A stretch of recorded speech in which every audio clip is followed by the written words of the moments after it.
तो वहाँ पे तो 100% का ही क्राइटेरिया रहता है। और अगर आपको कभी जैसे हॉस्टल वगैरह भी वहाँ कंपलसरी होता है, तो अगर हॉस्टल से आपको छुट्टी चाहिए तो अलग वहाँ पे लेटर लिख के दो, ये लिख, मतलब भाई प्रॉपर स्कूल से भी बुरा वो रहता है वहाँ पे, strict rules and regulation. Hello everyone, welcome back to the channel. So myself Bhumi, currently second year BSc nursing student. तो मैं आपको अपना एक्सपीरियंस बेसिकली मेरा पास्ट 1 ईयर का BSc नर्सिंग कॉलेज में जो मेरा एक एक्सपीरियंस था, मैं वो आप लोगों के साथ शेयर करना चाहूँगी। तो आप में से बहुत लोग ऐसे होंगे जो सोच रहे होंगे BSc नर्सिंग में एडमिशन लेने के लिए, या बहुतों ने ले लिया होगा, अभी उनके कॉलेज स्टार्ट होने वाले हैं। तो ये वीडियो आप सबके लिए बहुत ज़रूरी है जानने के लिए कि नर्सिंग आपको, मतलब अगर आप इन सब चीज़ों के लिए रेडी हो ना हैंडल करने के लिए, तो नर्सिंग आपके लिए। और अगर आप सोच रहे हो कि वहाँ जाकर मौज मस्ती और ये सब होगा, तो भाई अभी एडमिशन क्विट कर लो और कोई और कोर्स देख लो, बिकॉज नर्सिंग बिल्कुल भी आसान नहीं है। ठीक है, तो सबसे पहली चीज़ जो मेरे माइंड में मतलब जिससे मुझे अफेक्ट पड़ा था वो थी अटेंडेंस। भाई नर्सिंग कॉलेज में ना अटेंडेंस बहुत ही ज़्यादा कंपलसरी है। मतलब अगर आप प्राइवेट में हो तो वहाँ थोड़ा बहुत मैनेज हो जाता है, बट अगर गवर्नमेंट कॉलेज से आप कर रहे हो ना, तो अटेंडेंस मतलब आपकी 90% से ऊपर तो होनी चाहिए। और क्लिनिकल्स में पूरी 100% अटेंडेंस चाहिए होती है, एक भी दिन की छुट्टी नहीं। ठीक है, और गवर्नमेंट कॉलेज में अगर आपने एडमिशन लिया है तो वहाँ पे तो 100% का ही क्राइटेरिया रहता है। और अगर आपको कभी जैसे हॉस्टल वगैरह भी वहाँ कंपलसरी होता है, तो अगर हॉस्टल से आपको छुट्टी चाहिए तो अलग वहाँ पे लेटर लिख के दो, ये लिख, मतलब भाई प्रॉपर स्कूल से भी बुरा वो रहता है वहाँ पे, स्ट्रिक्ट रूल्स एंड रेगुलेशन रहते हैं। बिकॉज नर्सिंग जो है एक प्रोफेशनल कोर्स है, तो आपको एकदम स्ट्रिक्ट रूल्स एंड रेगुलेशन में बाउंडेड रखते हैं।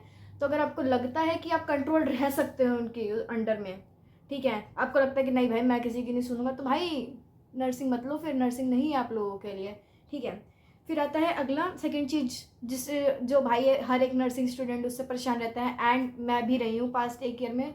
मेरे को कभी टाइम मिलेगा तो मैं आपको वीडियो में दिखाऊंगी भाई, इतनी मोटी फाइल बनाई, इतनी तो मैंने बहुत कम कह दी, इससे भी बड़ी इतनी मोटी फाइल पूरे 1 साल में बनाई है। वो भी सिर्फ क्लिनिकल्स की, जिसमें सारे हमारे क्लिनिकल के फाइल्स थी, मतलब NCPs वगैरह थे, हमारे नर्सिंग केयर प्लान्स थे, और हेल्थ टॉक वगैरह। भाई इतनी मोटी फाइल थी ना। अब ये समझ लो, असाइनमेंट कर करके परेशान होते हैं नर्सिंग स्टूडेंट, इतने असाइनमेंट देते, इतने असाइनमेंट होते हैं पूछो मत। मतलब सुबह आने से लेकर, अब ये मान लो असाइनमेंट ही असाइनमेंट है। अगर आपको लग रहा है आप असाइनमेंट कर सकते हो तो भाई कर लो भाई, बहुत बहुत ही ज़्यादा असाइनमेंट होते हैं। ठीक है, और मेरे लिए तो क्या रहता था कि हमारे में जैसे एक सब्जेक्ट को 3-4 टीचर पढ़ा रही है मान लो, ठीक है, अब यही समझ में नहीं आता था कि ये टीचर कौन सा सब्जेक्ट पढ़ा रही है, ये टीचर कौन सा सब्जेक्ट पढ़ा रही है। तो सब्जेक्ट समझने में इतना टाइम लग जाता था कि इतने में तो एग्जाम आ जाते थे और सेमेस्टर खत्म होने का टाइम हो जाता, कि समझ ही नहीं आता था कि ये टीचर कौन सा सब्जेक्ट पढ़ा रही है, ये टीचर कौन सा सब्जेक्ट पढ़ा रही है। ठीक है, चलो वो तो एक मेरा पर्सनल वो है, उसको साइड में रखते हैं। Coming back to the topic, फिर आता है हमारे नर्सिंग यूनिफॉर्म। ठीक है, अब बहुत सारी बेसिकली लड़की और लड़कों दोनों में रहता है कि कॉलेज जाएंगे अच्छे से ड्रेसअप होकर जाएंगे, बट नर्सिंग कॉलेज में एडमिशन लेने से पहले ना क्लियर कर आना अपने माइंड में कि ऐसा कुछ नहीं होने वाला है। आपकी यूनिफॉर्म सेट है। और अगर प्राइवेट कॉलेज में हो ना, जैसे मेरे प्राइवेट कॉलेज है, तो हमें क्लिनिकल्स के टाइम पे यूनिफॉर्म पहनी होती है, और नॉर्मल जो हमारी रेगुलर क्लासेस चलती हैं उसमें ऐसा नहीं रहता, उसमें हम कुछ भी डाल कर आ सकते हैं। बट अगर आप गवर्नमेंट कॉलेज में हो ना, आपके जो भी कॉलेज की ड्रेस है, यूनिफॉर्म है, नर्सिंग ड्रेस, वो आपको पहन कर जानी पड़ती है, रेगुलर क्लासेस में भी और क्लिनिकल पोस्टिंग में भी। गवर्नमेंट में तो मेरे ख्याल ये भी रहता है कि आपकी मॉर्निंग में एक बार क्लास लगेगी, क्लिनिकल पोस्टिंग लगेगी हॉस्पिटल में, फिर उसके बाद आपकी क्लासेस लगेंगी, तो वो रहता है। बट आपको पूरे पहननी यूनिफॉर्म ही पड़ती है।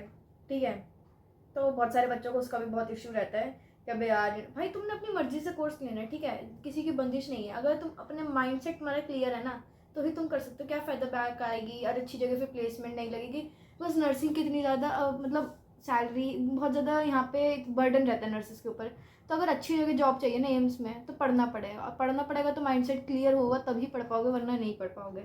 फिर आता है क्लिनिकल पोस्टिंग। हाँ, तो क्लिनिकल पोस्टिंग में भी आपका अटेंडेंस का इशू रहता है, वहाँ पे बहुत रूल्स, मतलब बहुत ज़्यादा बाउंडेशंस रहती हैं, जो कि क्योंकि एक नर्सिंग प्रोफेशनल कोर्स है। ठीक है, तो ये वहाँ पे रहेगा क्लिनिकल पोस्टिंग्स वगैरह में, आपके क्लिनिकल रिक्वायरमेंट्स अलग होंगी। ठीक है, और टीचर्स वगैरह राउंड पे आती रहती है देखने के लिए कि आप काम कर रहे हो या नहीं कर रहे।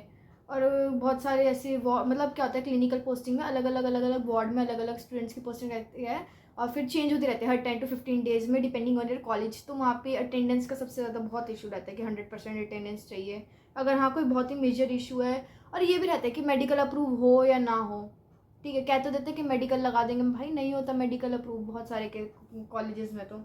ठीक है, और ये तो सोच के चलना भाई, नींद जाने वाली है रातों की तुम्हारी। ठीक है, रातों की नींद समझो गई, रात भर जग के पढ़ना है, ये रहता है। और डार्क सर्कल्स भाई will be your best friends, I am telling you guys. मेहनत है बट हाँ एक दिन सक्सेस ज़रूर है। तो यही था आज की वीडियो में। और हाँ, नर्सिंग ऐसा नहीं है कि बहुत ज़्यादा टफ़ है, पढ़ने वालों के लिए कुछ टफ़ नहीं है, ठीक है। अब बस मेन थिंग क्या है, अपना माइंडसेट क्लियर होना चाहिए।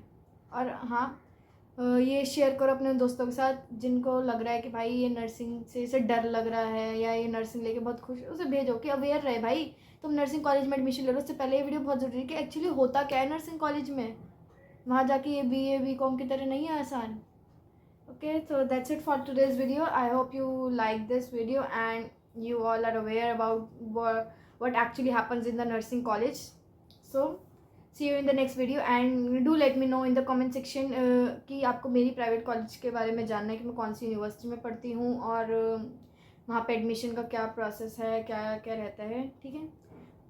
तब तक के लिए मिलते हैं और मेरी बाकी वीडियोस भी देख लेना अगर अच्छी लगे। और ये वीडियो अच्छी लगे तो लाइक शेयर एंड सब्सक्राइब जरूर करना। Thank you so much, bye bye.